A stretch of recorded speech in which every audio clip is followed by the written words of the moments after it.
कहानी, एक सिक्का, दो झूठ और बीरबल की चाल। हजारों सवाल हैं उस एक सिक्के से जुड़े, पर जवाब सिर्फ एक ही देगा, बीरबल। सवेरे का वक्त था। अकबर का दरबार गुलजार था। कव्वालों की तिकड़ी राजसी तरानों में मग्न थी और बीरबल हमेशा की तरह कुछ सोचते हुए अपनी मूंछों को ताव दे रहे थे। तभी दरबार में घुसा एक पसीने पसीने हुआ सौदागर, हाथ में मुट्ठी बंद किए हुए। हुजूर, वो चिल्लाया, मैं लुट गया। अकबर ने भौहें चढ़ाई, लुटे हो? कैसे? सौदागर ने हाथ खोला। उसमें था एक चमचमाता सोने का सिक्का। ये वही सिक्का है जो मेरे पास नहीं होना चाहिए। ये सिक्का मेरे खजाने से चोरी हुआ था और आज सुबह मेरी जेब में मिला। पूरे दरबार में हलचल मच गई। तो फिर इसमें लुटने की बात कहां से आई? बीरबल मुस्कराए। हुजूर, इस सिक्के पर मेरे नाम की मुहर है, मगर मैंने इसे बेचा था एक साहूकार को, और अब ये वापस मेरी जेब में कैसे आया? अकबर ने सैनिकों को हुक्म दिया, साहूकार को पकड़ कर लाओ। कुछ ही देर में दरबार में लाया गया वो साहूकार, जिसकी शक्ल पर भोलेपन की चादर बिछी थी। हुजूर, वो बोला, इस आदमी ने झूठ कहा। ये सिक्का मैंने इसे कभी नहीं लौटाया, बल्कि इसने खुद मुझे चोरी से बेचा था। सौदागर उछल पड़ा, झूठ! ये सिक्का मैंने नहीं चुराया। ये खुद इसने रात में मेरे घर में फेंका होगा। अब दो बातें तय थी, एक सिक्का, दो कहानियां, और दोनों झूठी लगती थी। अकबर ने बीरबल की ओर देखा।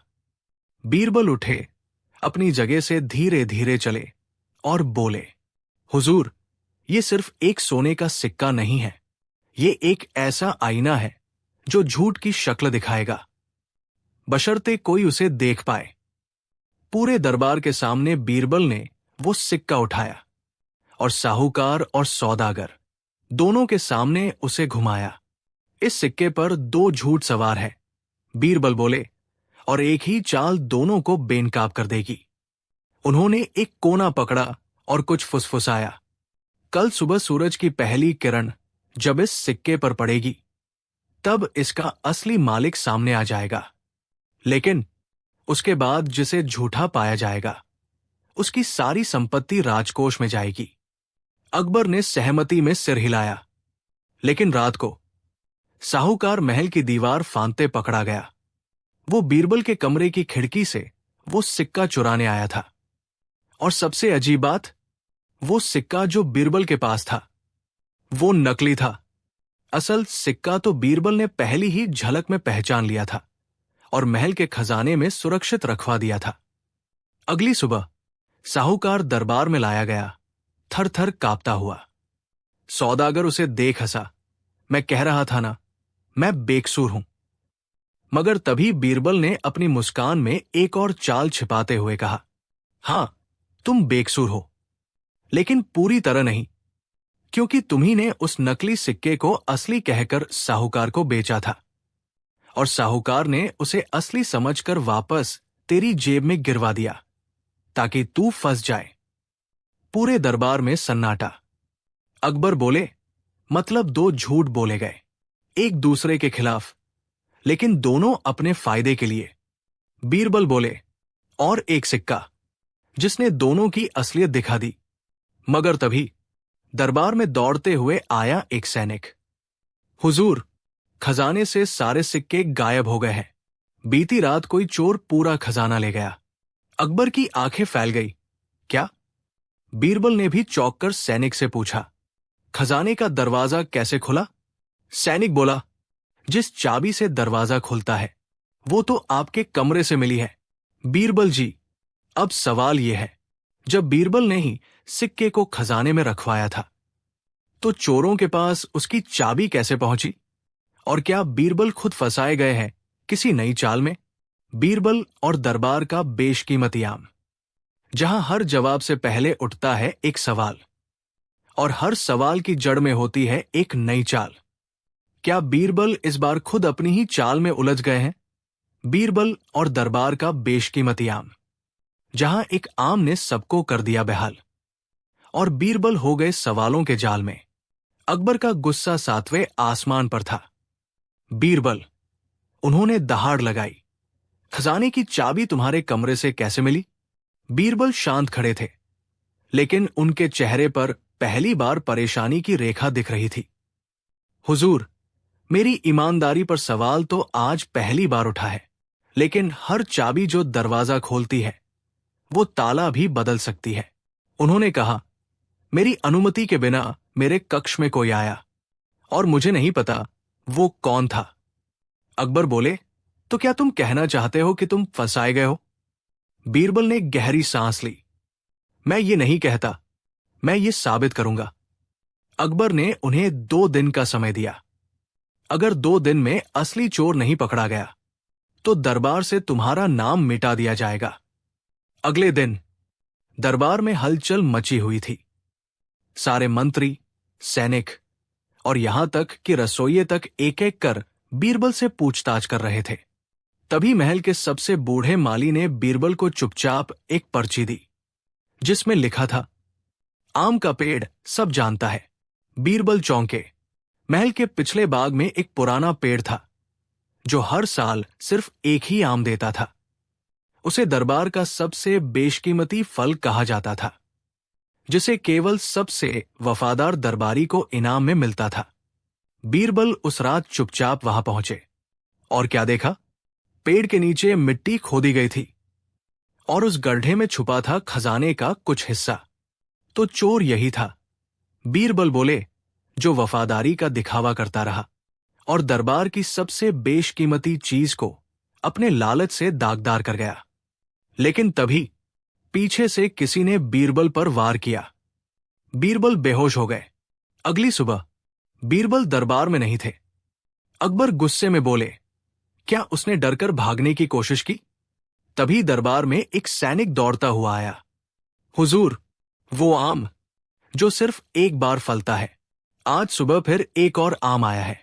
पूरे दरबार के लोग उस पेड़ की ओर दौड़े। पेड़ के नीचे खड़े थे बीरबल, माथे पर पट्टी बांधे हुए, हाथ में एक आम पकड़े। इस आम के अंदर जो गुठली है उसमें एक चोर की मुहर है, बीरबल बोले। उन्होंने आम को फाड़ा और उसमें से निकला सोने का बटन, जिस पर एक विशिष्ट चिन्ह उभरा था। अकबर पहचान गए, ये तो मेरे सबसे करीबी मंत्री की मुहर है। अब सबकी नजरें उस मंत्री पर थी, जो कांपने लगा। मगर तभी उसने चिल्लाकर कहा, मुझे फंसाया गया है और मुझे पता है कौन असली मास्टरमाइंड है। अकबर बोले, कौन? मंत्री ने कांपते होठों से कहा, वो जो बीरबल को हराना चाहता है ताकि खुद दरबार का सबसे बुद्धिमान कहलाए। वो कोई और नहीं बल्कि बीरबल का सबसे बड़ा नकलची है, जो अब भी दरबार में है। अब सवाल यह है, कौन है वो नकलची जो बीरबल बनकर उनके ही खिलाफ साजिश कर रहा है? और क्या असली बीरबल इस बार उस बेशकीमती आम की तरह अकेला पड़ जाएगा, या साबित करेगा कि असली चतुराई क्या होती है? क्या आप पहचान पाएंगे असली बीरबल कौन है? बीरबल और नकलची की नकल। दरबार में सन्नाटा था। सबकी नजरें उस मंत्री पर टिकी थी, जो कांपते हुए अपनी बात कह चुका था। बीरबल का सबसे बड़ा नकलची दरबार में ही है। अकबर ने गंभीर स्वर में पूछा, कौन है वो? नाम लो। मंत्री ने कांपती उंगलियों से इशारा किया और पूरा दरबार चौंक गया, क्योंकि उसकी उंगली बीरबल की ही ओर उठ रही थी। क्या? सैनिकों ने बीरबल को घेर लिया, लेकिन बीरबल मुस्कराए। मंत्री जी, आप मुझ पर शक करते हैं या आप मुझे पहचान नहीं पा रहे? मंत्री बोला, तुम वही हो जिसने मुझे आम के पेड़ के नीचे फंसाया और अब बचने की कोशिश कर रहा है। बीरबल ने अकबर की ओर देखा। हुजूर, क्या मुझे 5 मिनट दिए जा सकते हैं? अगर मैं साबित न कर सका कि असली बीरबल मैं हूं, तो मैं अपनी पगड़ी अपने हाथों से उतार दूंगा। अकबर ने अनुमति दी। बीरबल का पहला कदम। उन्होंने दरबार में बैठे सभी मंत्रियों से एक सवाल पूछा, अगर बीरबल दरबार से चला जाए तो सबसे ज्यादा नुकसान किसका होगा? सभी सोचने लगे, पर एक मंत्री, जिसका नाम था राजन, तपाक से बोला, मुझे नहीं लगता किसी का कुछ जाएगा। नए लोग आ जाएंगे। सलाहकार तो बहुत है। बीरबल मुस्कराए। सिर्फ यही मंत्री है जो मेरे जाने से खुश होगा। यानी या तो ये खुद नकलची है या उसके लिए काम करता है। अब सभी की निगाह राजन पर थी। वो घबरा गया। मैंने कुछ नहीं किया। बीरबल का दूसरा कदम। उन्होंने एक थैली मंगवाई जिसमें 5 बिल्कुल एक जैसे सिक्के थे। हर सिक्के पर बीरबल नाम खुदा हुआ था। बीरबल बोले, इनमें एक असली है, बाकी नकली। नकलची बीरबल को देखता है पर समझता नहीं। असली बीरबल पहचान लेगा असली सिक्का, बिना तराजू के, बिना जांच के। और उन्होंने वो सिक्के लेकर एक एक को दरबारियों को दिखाना शुरू किया। तभी भीड़ में से उठकर एक समान चेहरे वाला बीरबल सामने आया। ठीक वैसा ही पहनावा, वैसी चाल, वैसी आवाज। सभी अचंभे में। 2 बीरबल। अब तो खुद अकबर भी चौंक गए। असली और नकली बीरबल आमने सामने खड़े थे। अकबर बोले, अगर तुम दोनों बीरबल हो तो बताओ, पहला सवाल जो मैंने तुमसे कभी दरबार में पूछा था वो क्या था? पहला बीरबल बोला, हुजूर, वो तो सालों पहले की बात है, कैसे याद रहेगा। दूसरा बीरबल मुस्कराया। आपने पूछा था, बीरबल, क्या तुम सच में इतने बुद्धिमान हो जितना कहते हो? और मैंने जवाब दिया था, हुजूर, मैं तो उतना ही बुद्धिमान हूं जितना आप मुझे बनने देंगे। अकबर ने सिर झुकाया। ये है मेरा बीरबल। और तभी पहला बीरबल भागने की कोशिश करता है, पर बीरबल पहले ही चाल चल चुके थे। नकली बीरबल को पकड़ लिया गया। उसे जब नकाब हटाया गया तो वो वही था, राजन का छोटा भाई, जो वर्षों पहले साजिश में देश से भाग गया था। अब दरबार में सच्चाई लौट चुकी थी। अकबर ने बीरबल को गले लगाया। अब समझ आया कि नकल केवल शक्ल की हो सकती है, समझ की नहीं। बीरबल बोले, और यही इस कहानी का संदेश है, हुजूर, जो अपनी समझ से काम न ले वो हर बार नकलची के हाथों बेवकूफ बनेगा। लेकिन तभी एक सैनिक दौड़ता हुआ आया। हुजूर, वो चोर जिसने दरबार का खजाना चुराया था, वो पकड़ा गया है, पर उसके पास जो कागज मिला है उस पर बीरबल का नाम दर्ज है, मुख्य योजनाकार के तौर पर। अकबर चौंक गए। क्या? फिर से बीरबल? अब सवाल यह है, अगर असली बीरबल सामने है तो फिर उस चोर के पास बीरबल के दस्तखत कैसे पहुंचे? क्या कोई तीसरा खिलाड़ी अभी भी पर्दे के पीछे चाल चल रहा है, या ये सिर्फ किसी पुराने दुश्मन की वापसी है? जानिए अगले भाग में बीरबल और जाली दस्तखत की साजिश, जहां स्याही में छुपा है राज और हर दस्तखत के पीछे है एक चेहरा झूठ का। क्या बीरबल फिर से अपने नाम को बचा पाएंगे, या इस बार दाव पर है पूरी साख? बीरबल और नकलची की नकल। बीरबल ने गहरी सांस ली और दरबार की ओर देखा। अकबर ने आदेश दिया, सैनिकों, इस नकलची और उसके साथियों को बंदी बना लो और दरबार में ऐलान कर दो कि अकबर के दरबार में केवल सच्चाई और बुद्धि की जगह है, छलक पटकी नहीं। सैनिक नकलची को पकड़कर ले गए। दरबार में तालियों की गड़गड़ाहट गूंज उठी। हर कोई बीरबल की चतुराई और धैर्य की सराहना कर रहा था। अकबर ने बीरबल को गले लगाया और मुस्कुराते हुए बोले, बीरबल, हर बार तुम साबित करते हो कि नकल चाहे जितनी भी सजीव क्यों न हो, पर असली बुद्धिमानी की चमक कभी छुप नहीं सकती। बीरबल ने हाथ जोड़कर कहा, हुजूर, सच्चाई और समझदारी ऐसी दौलतें हैं जो जितनी बांटोगे उतनी बढ़ती है, लेकिन जो केवल दिखावा करे उसका असली चेहरा देर सवेर सबके सामने आ ही जाता है। सीख, नकल चाहे कितनी भी होशियार दिखे, लेकिन असली समझ, सच्चाई और ईमानदारी की चमक कभी फीकी नहीं पड़ती। जो केवल नकली दिखावे पर भरोसा करता है वो अंत में खुद धोखा खा बैठता है। इस तरह बीरबल ने एक बार फिर अपनी सूझबूझ और धैर्य से दरबार को बचा लिया और साबित कर दिया कि असली ताकत दिमाग से चलती है, चेहरे से नहीं। अकबर का अदृश्य मुकदमा और बीरबल की सूझबूझ। भला कोई बिना गवाह, बिना फरियादी और बिना अपराधी के मुकदमा कैसे चल सकता है? शायद आप सोचे ये कोई मजाक है, लेकिन जब बात हो अकबर के दरबार की और सामने हो बीरबल, तब असंभव भी संभव बन जाता है। मुगल दरबार में उस दिन एक अजीब गहमागहमी थी। बादशाह अकबर सुबह से ही क्रोधित मुद्रा में थे, लेकिन कारण किसी को पता नहीं था। राजा की आंखों में रह रहकर एक रहस्य चमकता, जैसे वो किसी गहरे राज से जूझ रहे हों।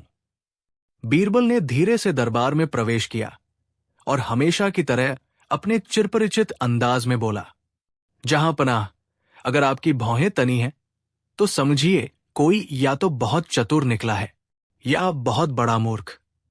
अकबर ने घूर कर देखा, लेकिन होठों पर हल्की मुस्कान आ ही गई। बीरबल, आज का मुकदमा सामान्य नहीं है। ये एक अदृश्य मुकदमा है। न गवाह है, न अपराधी, न फरियादी, मगर अपराध बहुत बड़ा है। दरबार सन्न। बीरबल ने भी पहली बार ऐसी चुनौती देखी। हुजूर, अगर कोई अपराध हुआ है तो उसका कोई निशान तो होगा। अकबर ने धीरे से सिर झुकाया और बोला, बीती रात मेरे ख्वाब में मेरे राजमुकुट की चोरी हो गई, और जब मैं जागा तो मुकुट सच में अपनी जगह से गायब था। अब दरबार में खलबली मच गई। एक सपने में हुआ अपराध और हकीकत में चुराया गया राजमुकुट।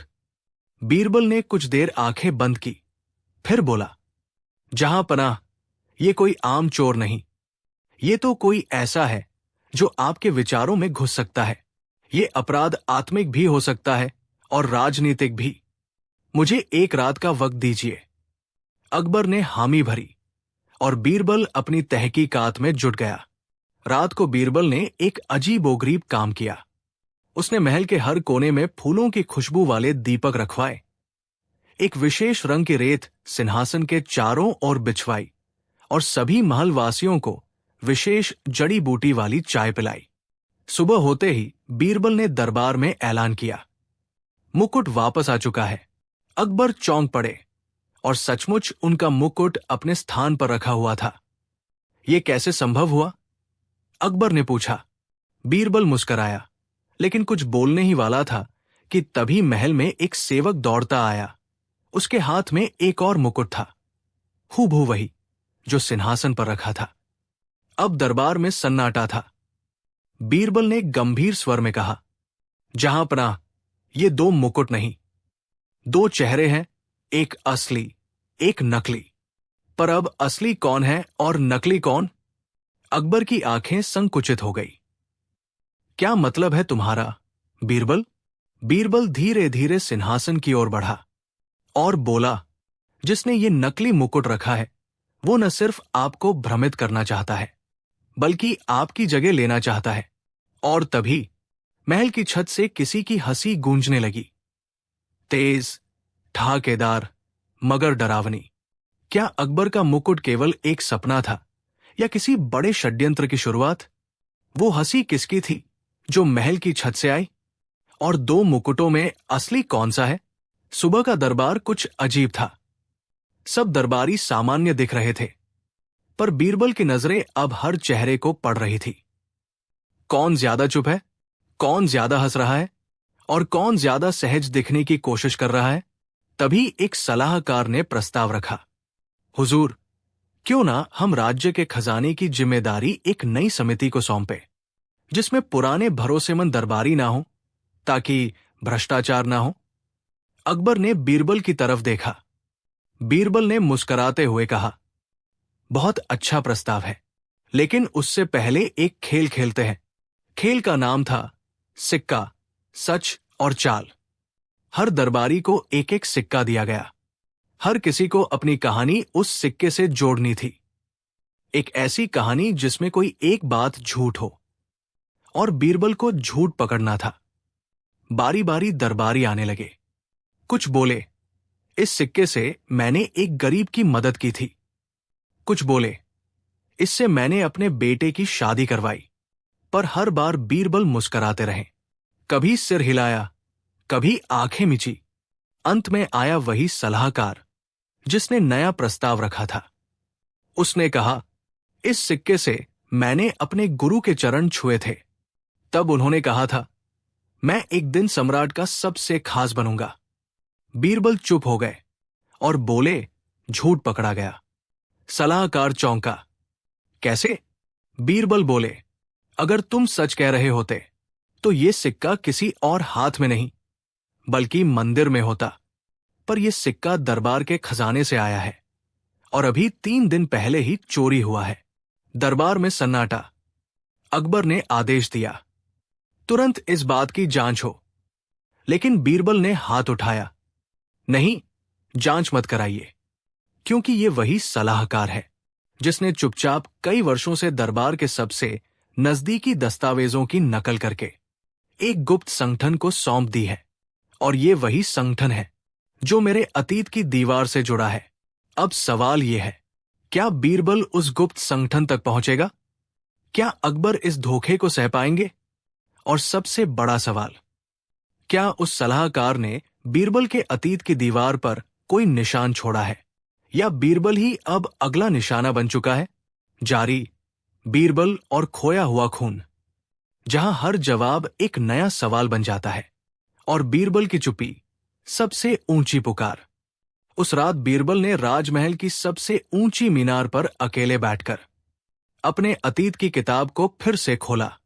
धूल से ढंकी यादों की तहों में कुछ नाम, कुछ चेहरे और एक शहर उभरा। धरणीगढ़, वो नगर जो अब नक्शे से मिट चुका था, पर बीरबल की नसों में अब भी धड़कता था।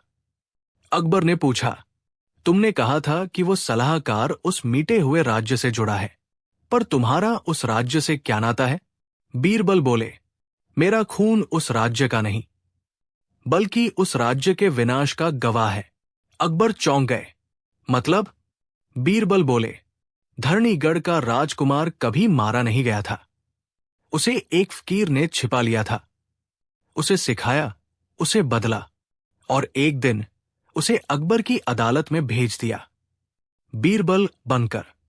दरबार में सन्नाटा।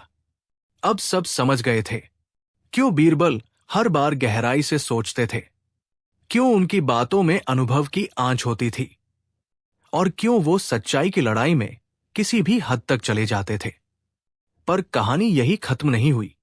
सलाहकार ने अपनी गिरफ्तारी से पहले एक आखिरी बात कही, मैं तो मोहरा हूं। असली खिलाड़ी तो तुम्हारे और बीरबल के बीच खड़ा है, जिसे तुम परिवार समझते हो। शायद वही तुम्हारे सिंहासन के सबसे करीब है। अकबर के चेहरे पर संदेह की लकीरें उभर आई। बीरबल बोले, अब वक्त आ गया है उस इंसान को सामने लाने का जिसने दरबार के अंदर ही एक छल की अदालत बिठा रखी है, जिसके पास हर राज है, क्योंकि वो राज बताता नहीं, बनाता है। और फिर बीरबल अकेले निकल पड़े उस जगह की ओर जहां धरणीगढ़ की आखिरी धड़कन अब भी जिंदा थी। पर सवाल यह है, क्या बीरबल सही दिशा में जा रहे हैं, या इस बार जाल इतना गहरा है कि बीरबल खुद फंस जाएंगे? और वो कौन है जो अकबर के सिंहासन के सबसे पास होकर भी सबसे बड़ा खतरा है? क्या वो शहजादा अकबर का अपना ही खून है?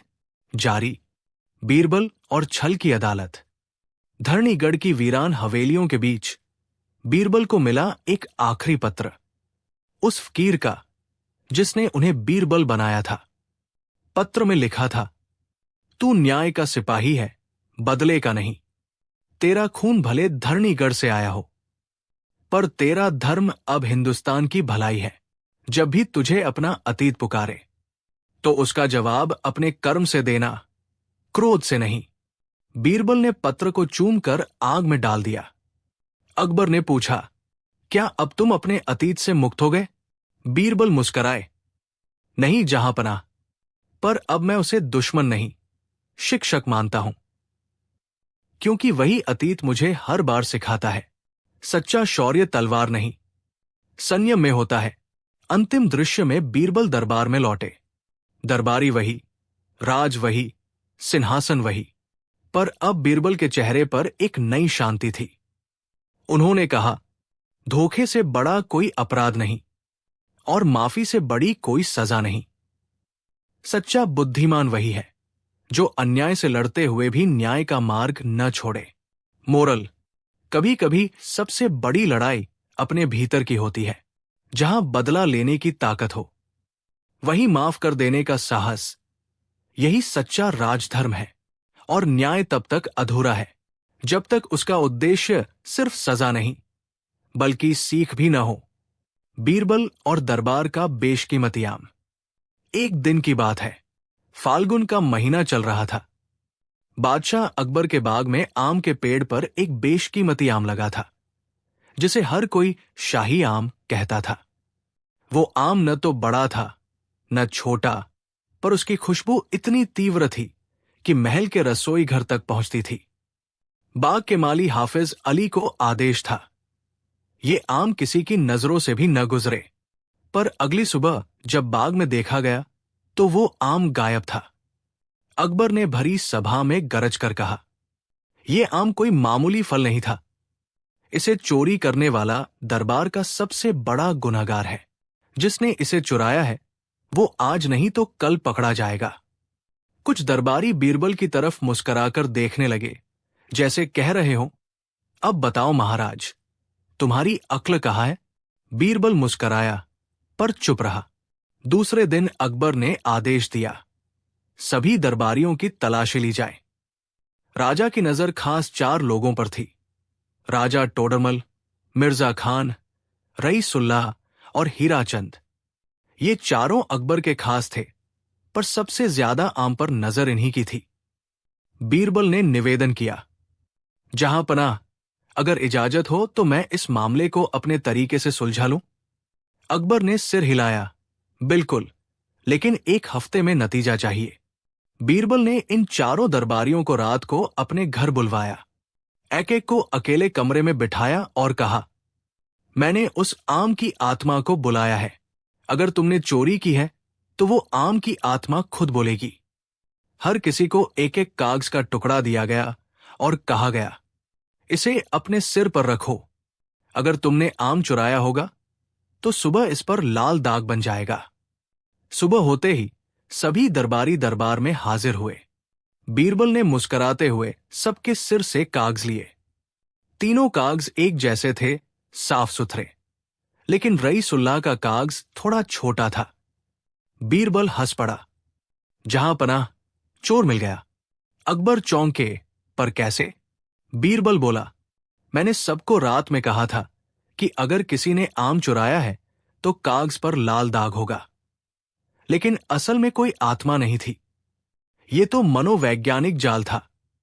रईसुल्लाह को डर था कि दाग न दिख जाए, इसलिए उसने रात में थोड़ा कागज फाड़ दिया। दरबार में हंसी गूंज उठी। अकबर ने ताली बजाकर कहा, बीरबल, तुम न होते तो दरबार का ये आम मामला बड़ा पेचीदा हो जाता। रईसुल्लाह को दंड मिला, 1 महीने की तनख्वाह बंद और बाग में माली के साथ काम। और बीरबल को मिला शाही आम का पेड़ अपनी हवेली में लगाने का हक। सीख, चोरी पकड़ी जाती है अक्ल से, तलवार से नहीं। और बीरबल की अक्ल तलवार से भी तेज चलती है। अकबर ने मांगी बीरबल की जान, और बीरबल ने कहा, ठीक है बीरबल, क्या तुम मेरी जान दे सकते हो? अकबर के इस सवाल ने पूरे दरबार को स्तब्ध कर दिया। सभी दरबारी थम गए। कोई सोच भी नहीं सकता था कि बादशाह इतना अजीब सवाल करेंगे, और वो भी अपने सबसे चहेते बीरबल से। लेकिन बीरबल मुस्कुराए और बोले, ठीक है हुजूर। दरबार में खलबली मच गई। कुछ दरबारी तो बीरबल की समझदारी पर ही शक करने लगे, पर बीरबल ने अकबर की आंखों में देखकर कहा, जान लेने से पहले एक आखिरी इच्छा मानिएगा। अकबर ने हामी भरी। मेरी आखिरी इच्छा है, बीरबल बोले, कि मुझे 3 दिन का समय दीजिए। इस दौरान मैं अपना उत्तराधिकारी चुनना चाहता हूं, कोई ऐसा जो दरबार में मेरी तरह न्याय कर सके। अकबर सहमत हो। पहला दिन बीरबल एक ऐसे साधु के पास गए जो भविष्य देखने का दावा करता था। मेरी मृत्यु निकट है, बीरबल बोले, बताओ मेरी जगह कौन? साधु ने कुछ नकली महत्वपूर्ण मंत्र बुदबुदाए और जवाब दिया, तेरा उत्तराधिकारी तेरे पीछे है। बीरबल पीछे मुड़े। वहां एक बंदर बैठा था। बीरबल हंसे, तू तो सच में सबसे बड़ा एंटरटेनर निकला। दूसरा दिन, बीरबल 3 प्रसिद्ध मंत्रियों को अपने घर बुलाते हैं। हर एक से अलग अलग सवाल पूछते हैं। अगर तुम्हें मेरे जैसे अधिकार मिल जाए तो पहला काम क्या करोगे? पहला बोला, मैं उस दरबारी से बदला लूंगा जिसने कभी मेरी बेइज्जती की थी। दूसरा, मैं जनता को दिखाऊंगा कि मैं तुमसे बेहतर हूं। तीसरा, मैं तुम्हारे जैसा बनने की कोशिश करूंगा, लेकिन तुम जैसा बन नहीं पाऊंगा।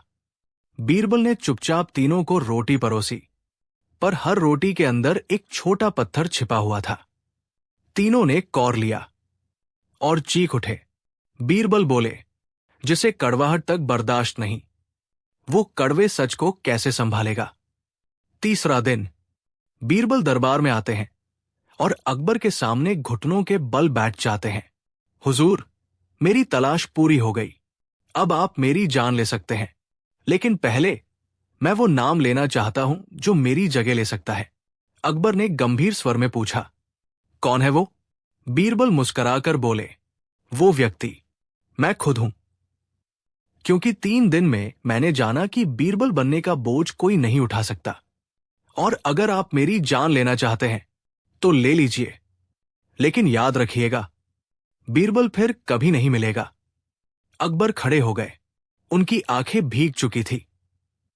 बीरबल, तुमने फिर साबित कर दिया कि तुम्हारा सबसे बड़ा गुण बुद्धि नहीं, बल्कि वफादारी और धैर्य है। और उन्होंने बीरबल को गले लगा लिया। लेकिन तभी एक गुप्तचर दरबार में दौड़ता हुआ आया। उसके हाथ में एक खत था, राजघराने के मुहर के साथ। हुजूर, ये खत आपके भाई से आया है, जो गुप्त यात्रा पर था। पर इसमें लिखा है, दरबार में कोई है जो तुम्हारी जान का दुश्मन है, और उसकी शुरुआत बीरबल की जान से होनी थी। अकबर ने चौंक कर बीरबल की ओर देखा, और बीरबल ने मुस्कुराकर कहा, तो असली खेल अब शुरू हुआ है। लेकिन सवाल यह है कि वो दुश्मन कौन है जो दरबार में बैठा सब कुछ देख रहा है और हम उसे पहचान नहीं पाए? क्या अकबर की जान पर भी है खतरा? क्या बीरबल की स्वीकृति कोई बड़ी चाल थी? और वो दुश्मन कौन है जो दरबार को अंदर से तोड़ना चाहता है? जारी, बीरबल और बादशाह की आखिरी रात, जहां अंधेरे में चुपके से चलती है तलवारें, और हर मुस्कान के पीछे छिपा होता है एक राज। रात का सन्नाटा था। महल के पहरे कड़े कर दिए गए थे। अकबर और बीरबल अकेले एक गुप्त कक्ष में बैठे थे। बाहर से तो सब शांत दिख रहा था, लेकिन भीतर एक तूफान उमड़ रहा था। बीरबल, अकबर बोले, क्या तुम्हें यकीन है कि ये खत असली है, या फिर ये भी किसी का चालाक जाल है? बीरबल ने खत को रोशनी के नीचे रखते हुए कहा, इस पर मुहर असली है, पर यह खत किसने भेजा और क्यों, यही असली रहस्य है। और अब यह भी साफ है कि दरबार में कोई गद्दार है जो आपको और मुझे आमने सामने लाना चाहता था। अकबर ने गहरी सांस ली। तो वो बीरबल की जान इसलिए चाहता था क्योंकि उसे मालूम है कि जब तक बीरबल है, मैं अंधेरे में नहीं चल सकता। रात के दूसरे पहर बीरबल ने एक योजना बनाई। हुजूर, हम दरबारियों को अलग अलग बुलाएंगे और एक एक से वही सवाल पूछेंगे जो आप मुझसे पूछ चुके हैं। अगर मैं कहूं कि मेरी जान बीरबल की वजह से खतरे में है, तो तुम क्या करोगे? सुबह दरबार में पहला दरबारी बुलाया गया। उसने कहा, हुजूर, मैं बीरबल को कड़ी सजा दिलवाऊंगा, वो चाहे जितना भी चतुर हो। दरबार आपकी सुरक्षा से बड़ा नहीं। दूसरा बोला, मैं जानता हूं बीरबल वफादार है, लेकिन जहां आग का अंदेशा हो वहां पानी फेंकना जरूरी है। तीसरे ने कहा, मुझे बीरबल पर पूरा भरोसा है। अगर बीरबल पर शक है तो शक करने वाले की नीयत भी देखी जाए। अकबर ने बीरबल की ओर देखा। बीरबल ने धीरे से सिर हिलाया। तीसरा सही दिशा में है, लेकिन सही व्यक्ति अभी आया नहीं। फिर आया चौथा दरबारी, मलिक खां। शानदार पोशाक, तेज आंखें और हमेशा बीरबल के खिलाफ बोलने वाला। बीरबल ने उसे देखा और मुस्कराया। मलिक साहब, आप क्या करेंगे अगर मेरी वजह से बादशाह की जान को खतरा हो? मलिक खां बोला, मैं तो सबसे पहले बीरबल को गिरफ्तार करूंगा और फिर बादशाह की सुरक्षा के लिए सारा दरबार मेरे हवाले करूंगा। अकबर ने कहा, तो क्या तुम दरबार संभाल लोगे अगर मैं न रहूं? मलिक खां गर्व से बोला, बिल्कुल हुजूर। बीरबल ने टेबल पर रखा एक कटोरा उठाया। उसमें थी वही स्याही जिससे खत लिखा गया था। मलिक खां, बीरबल बोला, क्या आप इस स्याही को पहचानते हैं? मलिक चौंका, नहीं, क्यों? बीरबल और वो आदमी जो हर रोज बदलता था। बीरबल और वो आदमी जो हर रोज बदलता था नाम, चेहरा और बात, फिर भी पकड़ा गया। अकबर के शासन में जब इंसाफ की मिसाल दी जाती थी तो लोग अक्सर कहते, अगर बीरबल है तो कोई भी झूठ ज्यादा देर टिक नहीं सकता। एक दिन दरबार में एक बूढ़ा किसान आया, बाल बिखरे हुए, कपड़े मैले, आंखों में आंसू। हुजूर, वो बोला, मैं किसान नत्थु हूं। मेरे खेत के पास रोज एक आदमी आता है, नई शक्ल में, नया नाम लेकर, और मुझसे कुछ न कुछ लेकर चला जाता है। कभी कहता है वो शाही टैक्स कलेक्टर है, कभी कहता है वो मेरे बेटे का दोस्त है, और कभी तो मेरी ही जमीन का हकदार बन जाता है। अकबर चौंके, हर दिन नया नाम, नया चेहरा, ये कैसे संभव है? बीरबल मुस्कराए, महाराज, या तो ये ठग बहुत चालाक है या फिर कोई जादूगर, लेकिन ये पता तो लगाना पड़ेगा कि ये है कौन। अकबर बोले, और कैसे हर रोज बदलता है अपनी पहचान। पहली चाल, दरबार का नकाब। बीरबल ने नत्थु से कहा, कल जैसे ही वो आदमी आए उसे बातों में उलझा कर रखो, मेरे सिपाही पास में होंगे। अगले दिन खेत पर वही आदमी फिर आया, इस बार एक जवान फकीर के वेश में। बाबा, मुझे दान दो, मैं तुम्हारे बेटे को बचा सकता हूं। नत्थु डर गया, लेकिन हिम्मत करके बातों में उलझाता रहा। बीरबल के सिपाही आए, मगर तभी फकीर एक झाड़ी में कूद गया और गायब हो गया। जब सिपाही झाड़ी के पार पहुंचे, वहां कोई बूढ़ा व्यापारी बैठा हुआ था, हाथ में एक गहनों की पोटली। कौन हो तुम? सिपाही ने पूछा। मैं हसन अली हूं, काबुल से आया व्यापारी।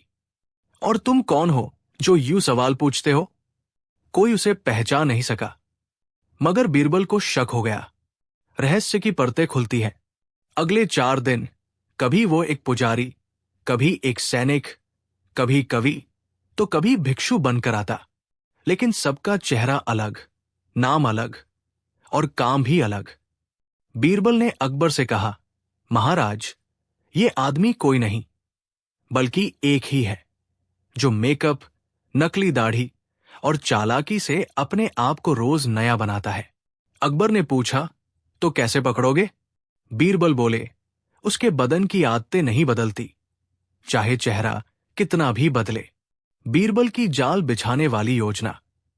बीरबल ने शाही सड़क के पास एक विशेष फिसलन वाली जगह बनवाई और उसके चारों ओर मिट्टी में एक खास किस्म की इत्र मिला दी, जो सिर्फ एक ही इंसान के पांव की गंध पहचान सकती थी। अगले दिन वही ठग फिर आया, इस बार एक भिखारी बनकर। हुजूर, कुछ खैरात। जैसे ही वो शाही सड़क के पास से गुजरा, वो फिसला और उसके पैरों में वो इत्र चिपक गया। बीरबल ने अब दरबार में ऐलान कराया कि कोई भी इस इत्र को लगा कर आए। अगर इसमें से कल की गंध आती है तो वही आदमी होगा। दरबार में 20 लोग आए, अलग अलग भेषों में। बीरबल ने हर एक के पैर पास से सूंघे और फिर अचानक रुक गए। एक शायर के भेष में आए आदमी पर, शायरी तो बहुत अच्छी है, मगर कल तुम फकीर थे ना? वो चौंका, का क्या मतलब? ये इत्र बता चुका है कि ये तुम्हारे ही पैर हैं, और तुम्हारा चेहरा चाहे बदला हो, मगर बदन की गंध वही है। सैनिकों ने उसे पकड़ लिया। उसके पास से 11 अलग अलग रूपों की वेशभूषा, नकली मूछें, दाढ़ियां और पहचान पत्र मिले। अकबर का फैसला और बीरबल की जीत। अकबर हंसते हुए बोले, बीरबल, तुमने फिर साबित किया कि चालाकी का सामना सिर्फ अक्ल से किया जा सकता है। उस आदमी को कैद में डाल दिया गया और नत्थू को उसकी जमीन और नुकसान का मुआवजा दिया गया। बीरबल मुस्कुराए। चेहरे बदल सकते हैं, बात भी, लेकिन असली पहचान कभी